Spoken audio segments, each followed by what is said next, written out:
Hello everyone, this is Tony with TerraSky, and today we're going to cover how to get your environment set up and your first page created using SkyVisualEditor.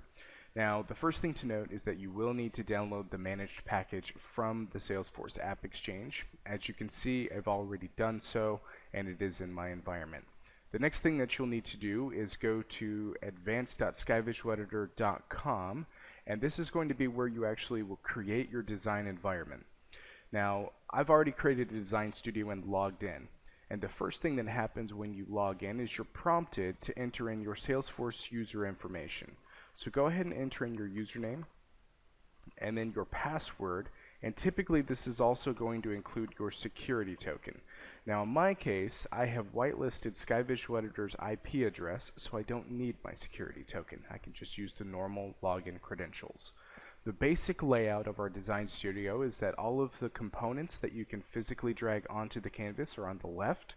All of the properties to toggle any of the changes that need to be made on a page or component are on the right. And then the actual Visualforce page will be housed in the center of the area that's gray. So let's make our first page. Go to File, Load Page Layout, choose the object that we'd like to work with. So in this case, I'll just search for Opportunity. And then if you have multiple record types, you'll choose from the record type that exists and then use this as a starting point for your Visualforce page. Now what this is going to do is read in all of your custom fields, your custom relationships, and make them available for you to leverage on this page layout. Let's make some rapid changes. First, I'm going to select this top page block section, and on the right hand side we have a property called columns.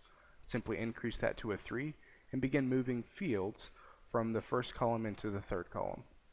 I'll just do that for a couple of these. I think you get the point as to how this works. Next, we can make some changes like color coordinating the different sections. So again, on the right hand side, we'll go ahead and enable the color settings, and we'll just change this top one to a black, and we'll save this bottom one to a red, just so you can have some contrast. Next, we'll go to the component palette. We'll add on a tab component. We'll add on a page block component to the first tab and then move the red banner section inside of tab number 1. Once you're done making whatever changes that you'd like to have on the page, go ahead and click File and then Deploy. Now when you deploy the page, it's going to go ahead and automatically save your page as well as ask you which environment you'd like to go and deploy the page to. In my case, we are going to be choosing the test environment since I'm using a developer edition, but you do have a choice between test or production.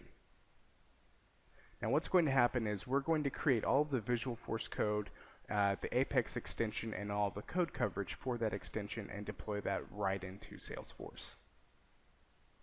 And once it's deployed, you'll notice that the naming convention is a bit generic. It's SVE underscore and the date timestamp. You can change this, but I've left that alone for the purposes of today's demonstration. Go ahead and click Open. This is the Visualforce page inside of Salesforce that we've created in just a matter of moments. You'll notice that we have the black banner change across the top with 3 columns.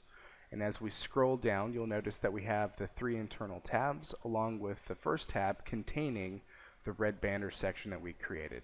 I hope this helps. Thanks for watching.